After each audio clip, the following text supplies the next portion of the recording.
ఆకాశవాణి హైదరాబాద్ కేంద్రం ప్రజాప్రసార సేవలో 75వ వసంతంలోకి అడుగుపెట్టిన సందర్భాన్ని పురస్కరించుకుని వజ్రోత్సవ వాణి ప్రత్యేక ధారావాహిక ఈనాటి కార్యక్రమంలో ప్రముఖ సినీ విమర్శకులు, నటులు, విశ్రాంత ప్రభుత్వోద్యోగి ఎస్వి రామారావు గారితో డాక్టర్ వివి రామారావు గారి సంభాషణ వింటారు.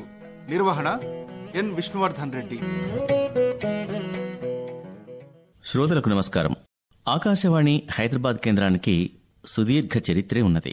తొలుత 1933లో ప్రైవేట్ రేడియో కేంద్రం ద్వారా హైదరాబాద్ నుండి ప్రసారాలు ప్రారంభమైతే 1935లో నిజాం ప్రభువు తన అధీనంలోకి తీసుకుని డెక్కన్ రేడియో అని పేరు పెట్టాడు. హైదరాబాద్ సంస్థానం 1948లో భారతదేశంలో విలీనమైన తర్వాత డెక్కన్ రేడియో కేంద్రం 1950 ఏప్రిల్ 1వ తేదీన ఆల్ ఇండియా రేడియో హైదరాబాద్ కేంద్రంగా మారింది. అంటే హైదరాబాద్కు సంబంధించినంత వరకు ఈ 2024 వజ్రోత్సవ సంవత్సరం. ఒక్కసారి గతంలోకి తొంగి చూస్తే ఆకాశవాణి హైదరాబాద్ కేంద్రం అభ్యున్నతికి కృషి చేసిన ప్రసార ప్రముఖులు ఎందరో మన స్మృతి పథంలోకి వస్తారు. సామాజిక మాధ్యమం లేని ఆ రోజుల్లో, అంటే 1950 నుండి దాదాపు 1990 వరకు రేడియో ఆబాల గోపాలానికి ఆత్మబంధువైందన్న మాట అక్షర సత్యం.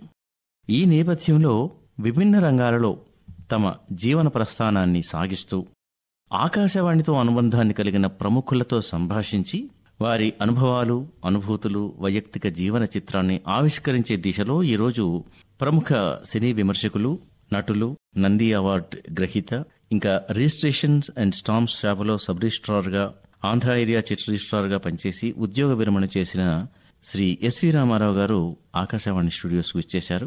వీరు తెలుగు సినిమాపైనే దాదాపు 13 పుస్తకాలు రచించి తెలుగు సినిమా చరిత్రకారునిగా వినతికెక్కారు. వీరితో ముచ్చటించి వీరి బహుముఖీన కృషిని, ముఖ్యంగా ఆకాశవాణితో నాటి నుండి నేటి వరకు గల అనుబంధం గురించి తెలుసుకుందాం. నమస్కారం సార్. నమస్కారం అండి. మీకు ఆకాశవాణి స్వాగతం చెబుతుంది సార్.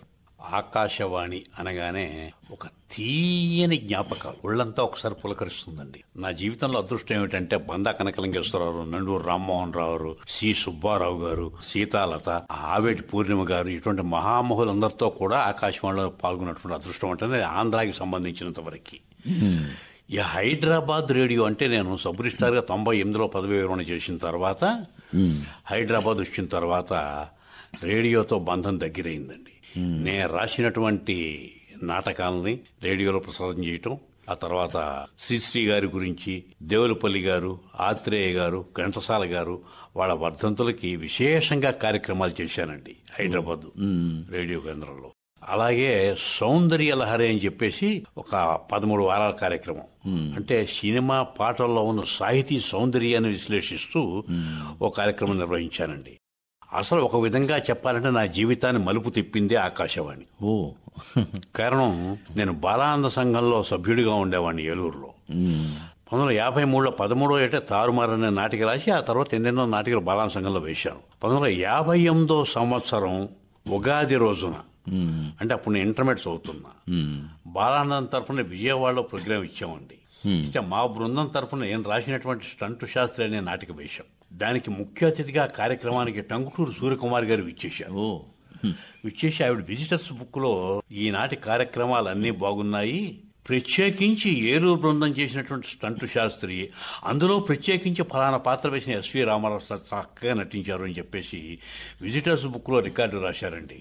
దాంతో నా ఒళ్ళు పులకరించిపోయింది. ఓహో, మనం నాటకాలు రాయడానికి పనిచేస్తాం అని చెప్పనుకుని అక్కడి నుంచి కాలేజీలో, ఇంటర్ కాలేజీ చెప్తే నేను రాసిన నాటకాలు వేయటం, ఉద్యోగంలోకి వచ్చిన తర్వాత నాటక రంగాన్ని విడిచిపెట్టకుండా stage is the mother off screen అన్నట్టుగా సినిమాకి మూలం రంగస్థలం కాబట్టి రంగస్థలంలో రాణించి నాటకాలు చేసి నటుడుగా 200 నాటకాలు, అది వర విక్రయం కావచ్చు, గురజాడ వారి కన్యాశుల్కం కావచ్చు, ఇటువంటి నాటకాలు ఎన్నో. మన బమిడిపాటి కామేశ్వరరావు గారివి, బమిడిపాటి రాధాకృష్ణవి, కొర్రపాటి గంగాధరరావు గారివి, వీళ్ళందరి నాటకాలు విపరీతంగా వేసి పేరు సంపాదించాను. నేను రాసినటువంటివి ముందు చూపు, చైతన్య స్రవంతి, కోటీశ్వరుడు, రాణి స్వయంవరం, ప్రొఫెసర్, స్టూడెంట్స్ లీలా, యముడి గోల, క్లైమాక్స్, పేరులోనే పెన్నిది, వీటిల్లో కొన్ని మద్రాసు కేంద్రం నుంచి, కొన్ని విజయవాడ కేంద్రం నుంచి, కొన్నేమో హైదరాబాద్ కేంద్రం నుంచి. అంటే ఆకాశవాణి ఆహ్వానం మేరకే రాశారా, మీకు సొంతగా రాస్తున్నారు? ఆకాశవాణి ఆహ్వానం మేరకు మద్రాసు వాళ్ళకి రాశాం. అప్పట్లో రావి కొండలరావు గారు కీ పోస్ట్ లో ఉండేవారు. మంచి కామెడీ నాటికి రాసి పంపించండి రామారావు గారు అంటే రాసి పంపించేవాడిని. అది మద్రాసు. విజయవాడకి లైవ్ అన్నమాట. మేము ఏలూరులో నాటిక షో వేస్తే ఇది కోటీశ్వర లైవ్ గా రికార్డు చేసి వాడు చేసినటువంటివి కాకుండా హైదరాబాద్ వచ్చిన తర్వాత నేను రాసిన స్క్రిప్ట్లు క్లైమాక్స్, పేరులోనే పెన్నిది, ఇవన్నీ వీటిని రాధాకుమారి, తర్వాత సాక్షి రంగారావు, ఘంటసాల గారు అబ్బాయి ఘంటసాల చిరంజీవి వీళ్ళంతా కూడా యాక్ట్ చేశారు ఆ నాటకాల్లో. మీరు ఏలూరు ప్రస్తావన తెస్తున్నారు అంటే మీ బాల్యం అంతా ఏలూరులో గడిచింది సార్? మీ సొంత ఊరు ఎక్కడ? ఏలూరే అండి. పుట్టటం, పెరగటం, వివాహం, విద్య, ఉద్యోగం అన్ని సర్వం ఏలూరు. ఏలూరుతో ముడిపడి ఉంది మీ జీవితం? ముడిపడి ఉంది. అక్కడ బందక్క నటన నాటకాలు వేశా, పూర్ణిమ గారితో వేశా. హిస్టోరియన్స్ వాళ్ళంతా కూడా నాటక రంగంలో. మీ నాన్నగారు అమ్మగారు వారి? మా తండ్రి గారు నాకు ఆయన రంగస్థల నటుడు. పేరేంటండి? చంద్రమౌళేశ్వరరావు. నా తల్లి గారు కామేశ్వరమ్మ గారిని. ఆవిడకేమో నా సినిమాలంటే బాగా ఇంట్రెస్ట్. నన్ను తీసుకెళ్లి సినిమాలు చూపించేవారు. నాన్నగారితో కలిపి నాటకాలకు వెళ్ళేవాడిని. నాటకాల్లో ఆయన చాణక్యుడి పాత్రకి పెట్టింది పేరు. బందాక నకలింగేశ్వరరావు రాసినటువంటి చాణక్య నాటకంలో ప్రధాన పాత్ర పోషించారు ఆయన.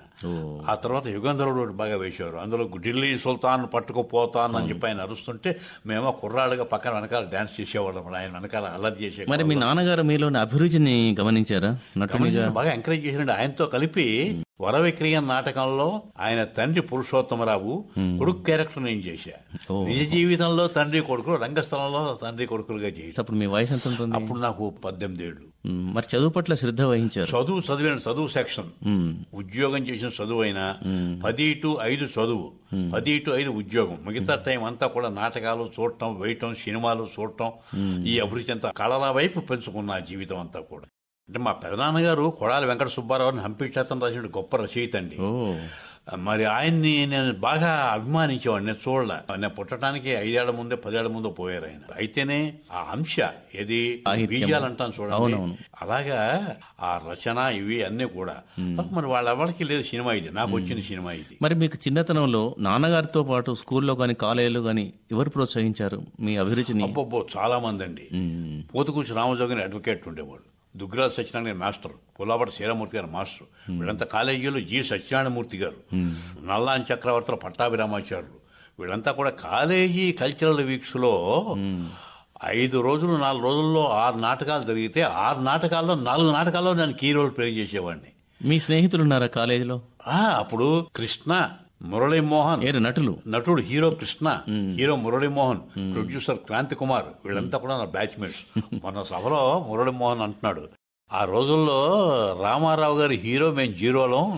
రామారావు గారి నాటకాల్లో రిహార్సల్స్ అవి చేస్తుంటే మేము ముందు కుర్చీల్లో కూర్చొని చూస్తుండేవాళ్ళం అని చెప్పేసి పాత రోజులను కూడా ఒకసారి గుర్తు చేసుకున్నాడు మురళీమోహన్.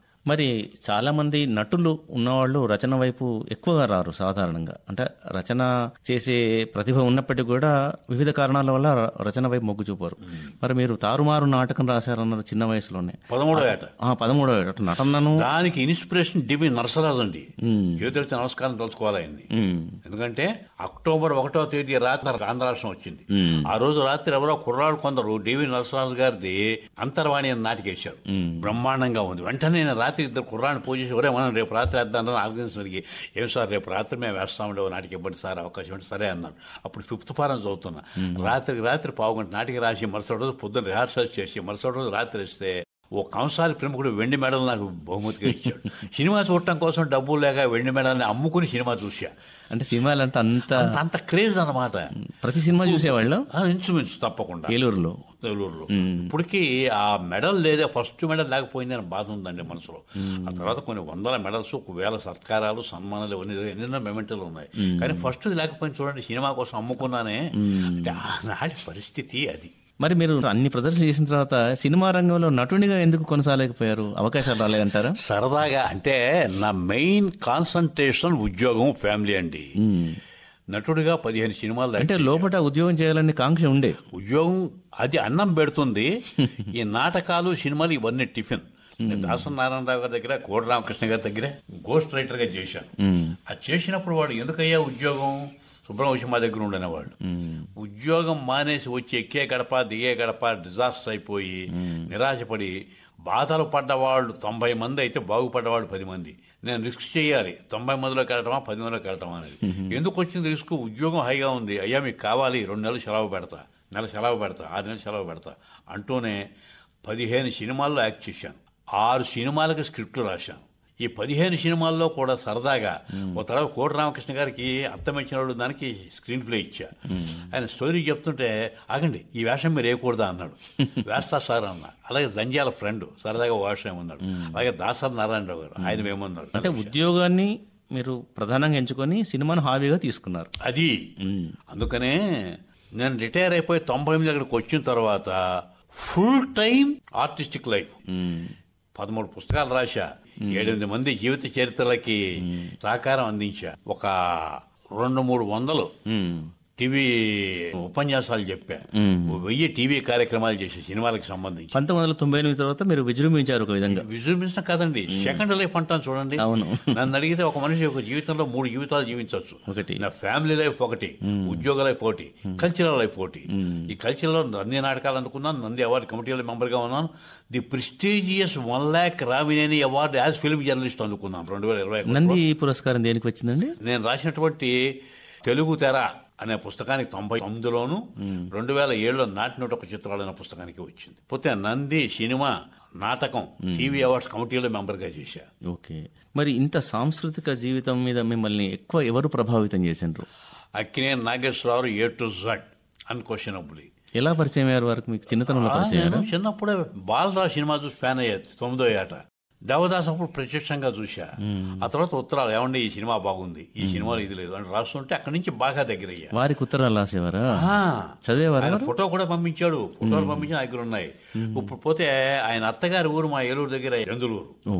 ఆయన వచ్చినప్పుడు కలుస్తుండేవాడిని. అక్కడి నుంచి అత్యంత సన్నిహితమైపోయి నా జీవితాన్ని మలుపు తిప్పినటువంటి వ్యక్తి. ఆయన ఇంట్లో గెస్ట్ గా ఉన్నాను.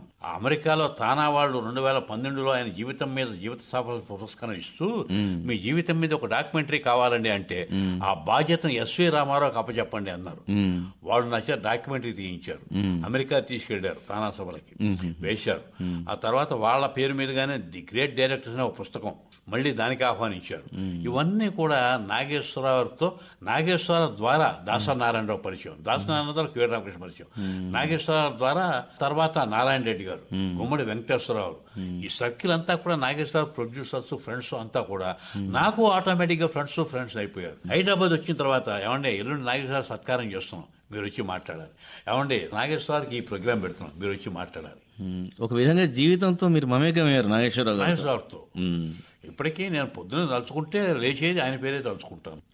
మరి ఇవన్నీ ఒక ఎత్తు, నాటకాలు రాశారు, సినిమాలో హాబీగా నటించారు, అక్కినేని నాగేశ్వరరావు గారు వంటి గొప్ప వ్యక్తులతో ఇంత సాన్నిహిత్యం ఉండి వారే మిమ్మల్ని ప్రభావితం చేశారంటున్నారు. మరి సినీ విమర్శ చేయడానికి కూడా ఎవరు కారణం? 1961లో అంటే 21 ఏళ్ల వయసులో బాటసారి సినిమా చూసి నేను అంతవరకు సినిమాలు చూడటంగానే ఉంది, కానీ విమర్శలు లేదు కదా, ఒక విమర్శకుడు ఎందుకు చేయకూడదని సినిమా రంగాలు అవి చదివి బాటసారి సినిమా రివ్యూ రాశాను. ఆ తర్వాత మా ఏలూరులో యువరక్తం వస్తే దానికి సారథి అనే కలం పేరుతో వచ్చిన ప్రతి సినిమా మీద సమీక్ష రాస్తుండేవాడిని. దాంతో సినిమాలు ప్రొడ్యూసర్లు, సినిమాల వాళ్ళు అంటే పత్రికల్లో ప్రచురించబడేటివి అవి? అయ్యో కొన్ని 100 పత్రికలు. ఏ పత్రికలండి? యువరక్తం, రత్నగర్భ, ఏలూరు టైమ్స్, ఇవన్నీ ఏలూరు నుంచి వచ్చేవి. ఆ తర్వాత కళాసాగర్ వాళ్ళ మ్యాగజైన్స్ కి, ఆ తర్వాత సితారాకి 80 వారాలు ప్రొఫైల్ అని చెప్పి రాశారు. సితారా అంటే ఒక్కో వారం ఓ డైరెక్టర్, ఓ ప్రొడ్యూసర్, ఓ సినిమా, ఓ మ్యూజిక్ డైరెక్టర్ వీళ్ళ గురించి రాసేవాడిని. అవన్నీ కలిపి పుస్తకాలుగా వేశా, 15 పుస్తకాలు వేశా. తెలుగు తెర దేని గురించి రాశారు మీరు? మొత్తం తెలుగు సినిమా చరిత్ర అండి. తెలుగు సినిమా నిర్మాతలు, దర్శకులు, నటీనటులు, సంగీత దర్శకులు, రచయితలు, technicians, photographers, film makers, everything under the sky relating to Telugu cinema. మీరు తరచు ఒక స్క్రిప్ట్ గురించి చెప్తుంటారు, దేవుని గురించి, అది చెప్పండి ఒకసారి శ్రోతలే. నా జీవితంలో ఇది జరుగుతుంది అని నేను ఎప్పుడు అనుకోలేదండి. కోరిక ఒకటే జనించు, అది తీరక ఎడదహించు, కోరనది ఏదో వచ్చు, శాంతి సుఖాలను ఇచ్చు, ఇంతరాయి జీవితం తిరిగే రంగుల రాట్నం. కోరిక తీర్చుకున్నానండి. కేఆర్ విజయం చూస్తే చాలు అనుకున్నా, ఆవిడతో సినిమా తీయాలనుకున్నా, తీసి సాధించి శుక్రవారం మహాలక్ష్మి అనే సినిమా. అవునా? కొందరు ఫ్రెండ్స్ తో కలిపంటే ఏ సంవత్సరంలో? అయ్యా 1992లో. దర్శకత్వం మీరేనా? లేదు, నా friend director. Screen play, story, dialogue, everything short to short. పౌరాణిక చిత్రమా సార్? Socio fantasy. శుక్రవారం మహాలక్ష్మి. ఓ రోజున మా ఇంట్లో ఈ టైటిల్ బాగుంది కదా అని రీచ్ ఏం చేసాము. మీ ఇప్పుడు ఫ్రెండ్ ఒక డైరెక్టర్ ఉన్నాడు సురేష్ అని చెప్పేసి, బ్రదర్ మనం సినిమా తీద్దాం అనుకున్నాం. మా ఇద్దరు కలిపి 2.5 లక్షలు పోగేశాము. చెక్మని అడ్వాన్స్ ఇచ్చేసాము. షూటింగ్ స్టార్ట్ చేసి ఎవరో మీ కూడా పెద్ద మనిషి వచ్చి నేను 25 లక్షలు పెడతా అన్నాడు. అయిపోయింది సినిమా. జూన్ 3వ తారీఖు షూటింగ్ స్టార్ట్ చేసాము. ఆగస్టు 14 శ్రావణ శుక్రవారం నాడు రిలీజ్ చేసాం పిక్చర్. ఎలా వచ్చింది దాని స్పందన? పిక్చర్ స్పందన బాగుంది. మళ్ళీ నిర్మాణంలో మొదటిది అంతే, ఫస్ట్ అండ్ లాస్ట్ అంతే. ఒక చూసాం, అందులో ఉన్న కష్ట నష్టాలు ఏమిటో చూసి మళ్ళీ కష్టాల వైపు ఎందుకు పరిగెత్తాలి, నష్టాల వైపు ఎందుకు పరిగెత్తాలి? ఇప్పుడు ఈరోజు నా లైఫ్ కంఫర్టబుల్ లైఫ్ అండి, మోస్ట్ హ్యాపీ. చాలా మంది మీటింగ్స్, ఉపన్యాసాలు, పుస్తకాలు, సత్కారాలు ఇవన్నీ కూడా. సో మీకు నారాయణ రెడ్డి గారు నాకు సినీ విజ్ఞాన విశారదాన్ని బిరుదు ఇచ్చారు. అదే అడగబోతున్నాను. ఏది నా వ్యాఖ్యానాలు అవి చూసి సినిమా కళ్ళకు కట్టినట్టు చూపిస్తున్నాడే రామారావు అని చెప్పేసి ఒక బిరుదు ఇవ్వాలని 2003లో సినీ విజ్ఞాన విశారద. ఏ బిరుదు స్టేజ్ మీద అనౌన్స్ చేస్తే ఎవరికి తెలియదు. అది మ్యూజికల్ గా ఉండాలి. సినీ విజ్ఞాన విశారద 2, 3, 4 సౌండ్ బాగుండాలి, పొయిటిక్ గా ఉంది అని చెప్పాను. అక్కడి నుంచి నా పేరు అలాగే బాగా పాపులర్ అయిందండి. ఇప్పటికీ మీకు అది ఒక ఇంటి పేరు అయిపోయింది, సినీ విజ్ఞాన విశారద. అంటే చాలా మంది కూడా మీకు ఫోన్ చేసి సంప్రదిస్తారట కదా సార్ ఈ స్టాటిస్టిక్స్ కదండి. ఇక్కడ యువకళా వాహిని, కిన్నెర ఆర్ట్ థియేటర్స్ సంవత్సరాలు వెంటనే సన్ని సంబంధం ఉంది. వాళ్ళని మ్యూజిక్ ప్రోగ్రామ్ చేయదలుచుకుంటే ఏం ప్రోగ్రామ్ చేద్దాం అయ్యా? రేపు మే 7వ తారీఖు నాడు ఆత్రేయ గారి వర్ధంతి ఉంది. ఆత్రేయ అక్కినేని సంస్మరణ అందం. రేపు 14 కొసరాజు గారు ఉంది, కొసరాజు సంస్మరణ అందం. ఏ పాట పెట్టాలి, ఇదిగో ఈ పాట పెట్టాలి, ఎవరెవరు సింగర్స్ ఉండాలి అని చెప్పేసి ఆ స్కీమ్స్ వాళ్ళకి బడ్జెట్ని బట్టి అన్ని ప్లాన్ చేస్తుంటారు. Designing the programme. Wonderful sir. అయితే దర్శకత్వం వైపు ఎందుకు ప్రత్యేకంగా వెళ్ళలేదు మీరు? లేదండి, అది డేంజరస్. అంటే మీ ప్రతిభ మీద మీకు నమ్మకం లేకనా, లేకుంటే అన్ని టెక్నికల్ ఆఫర్ కూడా వచ్చింది. ప్రతాప్ ఆర్ట్స్ రాఘవ ఈ ప్రశ్న బదులు కో డైరెక్టర్ గా పనిచేశాను. చేసినప్పుడు నెక్స్ట్ పిక్చర్ మీకు డైరెక్షన్ ఇస్తా అన్నాడు. ఇస్తాను. అతనేమిటి, మీకు కానీ డబ్బులు ఇవ్వను, మీరు ఫ్రీగా చేయాలి. ఫ్రీగా చేయాలంటే 6 నెలలు నేను సెలవు పెట్టాలి. 6 నెలలు సెలవు అంటే 60,000 రూపాయలు జీతం నష్టం. ఈ సినిమా సక్సెస్ పర్వాలేదు, ఫ్లాప్ అయితే నాకు అటు ఉద్యోగం లేదు, ఇటు ఇది ఎందుకు పరిజ్ఞానం అవుతుంది, ఎందుకు వచ్చింది అదిని మనకి తెలియరాని దాంట్లో వేలెట్టకూడదండి. చెప్పటం వేరు, మీరేం చేస్తుంటే కరెక్ట్గా చేయట్లేదు సార్ అంటాం వేరు, ఎగ్జిక్యూట్ చేసి చేయించుకోవటం. అంటే మీరు స్క్రీన్ ప్లే చేశారు, నటించారు, దాదాపు దర్శకత్వంలో విభాగాలన్నీ పరిచయం కదా, మరి ఎందుకు రిస్క్ తీసుకోలేదు? ఎడిటింగ్ రావాలి అది తెలుసు, కానీ రిస్క్ అనుకుని వెళ్ళలేదు. ఓకే సార్, ఇందాక మీరు డాక్యుమెంటరీ ప్రస్తావన తెచ్చారు నాగేశ్వరరావు గారు. అది మొత్తం ఆయన జీవన చిత్రం మీద చేశారా సార్? నేను ఒక 30 డాక్యుమెంటరీలు చేశానండి. అక్కినేని జయత్రయాత్ర, నాగేశ్వరరావు జీవితం అంతా, నందమూరి విశ్వవిజేత ఎన్టీఆర్, 100 ఏళ్ల సినిమా వైభవం, దాసరి నారాయణరావు, కె విశ్వనాథ్, గుమ్మడి, కాంతారావు, జమున, అంజలి. ఇంకో గొప్ప అదృష్టం ఏంటంటానండి, వీళ్ళంతా నాకు జానకి, జమున, కృష్ణకుమారి, అంజలి వీళ్ళంతా పరిచయం. నేను నాగేశ్వర కథానాయకుల గురించి పుస్తకం రాసిన నాగేశ్వర వైఫ్కి అంకితం ఇచ్చా, అక్కినేని కథానాయకులు అని. నేను చేసుకున్న అదృష్టం ఏమిటంటే నేను 15 పుస్తకాలు ప్రింట్ చేసి ఒక్క పుస్తకానికి నాకు కాని పెట్టలేదండి. 15 పుస్తకాల మీద వచ్చిన లాభం నాకు ప్రాఫిటే కదా. ఇది నేను జీవితంలో రిటైర్ అయ్యే రోజు నేను అనుకున్నానా? దేవుడు రాసిన గొప్ప స్క్రీన్ ప్లే కదా ఇది. నువ్వు రిటైర్ అయ్యే ఇక్కడ పనికిరావురా, హైదరాబాద్ పో. ఇంకోటి, నా రిటైర్మెంట్ ఫంక్షన్కి ఏలూరు ఇచ్చారు నారాయణ రెడ్డి గారు. వచ్చి ఒక మాట అన్నాడు, ఈ రోజున సబ్ రిజిస్టార్గా ఎస్వి రామారావు పదవీ విరమణ ఏలూరులో జరుగుతుంది, రేపటి నుంచి హైదరాబాద్ అతని ప్రతిభా విహరణ జరుగుతుంది అన్నాడండి. ఆ వాక్ అమృతమైన వాక్కు, ఆ వాక్ అక్షరాల నిజమైంది. నేను హైదరాబాద్ వచ్చిన తర్వాత ఓ బుట్టెడు పేరు, 5 బుట్టలతో డబ్బు అన్ని సంపాదించుకున్నాను. తృప్తికరమైన జీవితం. ఏలూరులోనే కూర్చొని ఏదో మనవలు మనవరాళ్ళు వీళ్ళు వాడితో ఆడుతూ పాడుతూ కూర్చుని ఎవర్రా ఎప్పుడు వస్తారు ఏమిటి అని చెప్పి ఈ కబుర్లు. ఇప్పుడు నాకేముంది, సినిమా కబుర్లు ఎవడెవడో అడుగుతారు, ఏమండి ఈ సినిమా పాట ఎవరు రాశారు, ఈ సినిమా పాటకి మ్యూజిక్ ఎవరు, ఇటువంటివన్నీ నా దగ్గర ఉంటే బాబు వెంటనే చెప్తా, లేదు ఒక 10 నిమిషాలు చెప్తా అని చెప్పేసి పుస్తకం రెఫర్ చేసి చెప్తుంటా. నాకు రెఫరెన్స్గా తీసుకుంటాను, గైడెన్స్గా తీసుకున్నాను అంటే అది నాకు ఇట్స్ ఎ ప్రివిలేజ్. మీ యొక్క జీవనయానం మీ యొక్క మాటలు బట్టి ఏంటంటే చాలా ఆనందంగా సాగిపోయినట్టు. ఇందులో నా వైఫ్ యొక్క కోఆపరేషన్ ఇంత అంత అని చెప్పడం అండి. నాకు ఎంత నాలెడ్జ్ ఉందో అంత సినిమా నాలెడ్జ్ ఉంది ఆవిడకి. వారి పేరు మాణిక్యేశ్వరి అని, సివిఆర్ వారు రచన చేస్తుంటారు సార్. ఇప్పుడు మన ఆంధ్రభూమికి ఫ్లాష్ బ్యాక్ అట్ 50 అని ఒక 400 సినిమాల గురించి రాశారు. ఒక 2 పుస్తకాలుగా వేశాం. ఇప్పటికీ పుత్తూరు సుబ్బారావు సాహితీ కిరణాల్లో ఆర్టికల్స్ రాస్తుంటారు ప్రతి నెల. నాకు చేదోడు వాదోడుగా ఉంటూ వందేళ్ల భారతీయ సినిమాను పురస్కరించి కూడా మీరు ఒక డాక్యుమెంటరీ రూపొందించారు కదా సార్? అద్భుతం అండి. అది అమెరికాలో తానావాడు చేయించారండి. అందులో ఫస్ట్ సైలెంట్ మూవీ రాజా హరిశ్చంద్ర 13 మే 3 రిలీజ్ అయింది. అక్కడ నుంచి 2012 వచ్చిన ఈగ దాకా ది బెస్ట్ తమిళ్, తెలుగు, హిందీ, మలయాళం, కన్నడం, సంస్కృతం అన్నింటినీ ఎగ్జామిన్ చేశాను. 100 ఏళ్ల భారతీయ సినిమా పూర్తయిన సందర్భంగా మే 3వ తేదీ ప్రాంతాల్లో తానాలు అమెరికాలో వేశాం. ఎన్ని నిమిషాలు నిడివి ఉంటుంది అందులో? గంట అండి. 1 అవర్లో సంస్కృతం, ఇతర భాషలన్నీ కూడా 15 నిమిషాలు, తెలుగు 45 నిమిషాలు. ఇప్పుడు సాధారణంగా ఇలాంటి సినిమాకు సంబంధించినటువంటి అంశాలపైన పరిశోధన, విమర్శ చేయడానికి చాలా ఆకారాలు కావాలి, రిసోర్సెస్ కావాలి కదా. మరి మీరు ఎలా సాధించగలిగారు, ఎలా సంపాదించగలిగారు? నా జ్ఞానమేనండి. చూస్తున్న సినిమాలన్నీ కూడా బుర్రలో ప్రింట్ అయిపోతాయండి చాలా వరకు. తర్వాత కొంటాం పుస్తకాలు. ఈ రోజు నా హైదరాబాద్ ఎవరి దగ్గర ఉన్నది, నా దగ్గర సినిమాల మీద పుస్తకాలు 400 దాకా ఉన్నాయి, ఎవరు రాసినవైనా కానివ్వండి. ఇప్పుడు కాదు, గతంలో చిన్నతనంలో ఎలా సేకరించారు మీరు? అవన్నీ కూడా బుర్రలో ప్రింట్ వేసి సరదా అండి, ప్యాషన్ నాకు సినిమా సరదా. ఇప్పుడు పాతాల పేరు స్క్రీన్ లో ఫస్ట్ సీన్ నుంచి లాస్ట్ సీన్ దాకా చెప్తా. అంటే మీ హృదయమే ఒక లైబ్రరీ లాగా మలుచుకున్నాం. మనకి దేని మీద ఇంట్రెస్ట్ ఉంటుందో దాని మీద మనసు పెట్టామనుకోండి, సాధించంది ఉండదు మనిషి తలుచుకుంటే. మీ జీవితంలో మరవలేని అనుభూతి ఏంటి సార్? అదేనండి, రామినేని పురస్కారం. చాలా మంది అవార్డ్స్ అనుకుంటే రామినేని వారు వివిధ రంగాల్లో వారికి రామినేని ఫౌండేషన్. ఎక్కడ అది? అది అమెరికా వాడి ఆరిజిన్, ఇండియాలో బ్రాంచ్ ఉంది. వాళ్ళు పాతూరు నాగభూషణం గారిని, ఆ టీం ఉంది, మన బివి పట్టాభిరాము, కేఎల్ నారాయణ, వీళ్ళంతా ఆ టీం సెలెక్ట్ చేసి సినిమా రంగానికి సంబంధించి బెస్ట్ క్రిటిక్ అవార్డు ఇంతవరకు ఎక్కడా ఎవరికీ లేదు. అది ఒకటి నాకు దొరికింది, గొప్ప అదృష్టం. పురస్కారాలు కాకుండా ఇంకా జీవితంలో మంచి సంఘటనలు కానీ అనుభవాలు, జ్ఞాపకాలు అంటే ఏమైనా ఉన్నాయా? అంటే నాగేశ్వరరావు గారితో, గుమ్మడి వెంకటేశ్వరరావు గారితో, సి నారాయణ రెడ్డి గారితో, కాంతారావు గారితో సాయంత్రం కాలక్షేపాల్లో హాయిగా కూర్చొని ఎన్నెన్నో ముచ్చట చెప్పుకుంటుంటే అవన్నీ తీపి గుర్తులు, అవన్నీ కూడా కళ్ళ ముందు సినిమా రీల్లా కదలాడుతుంటాయి. ఏ ఒక్కటి మర్చిపోలే, అన్ని జ్ఞాపకం ఉన్నాయి.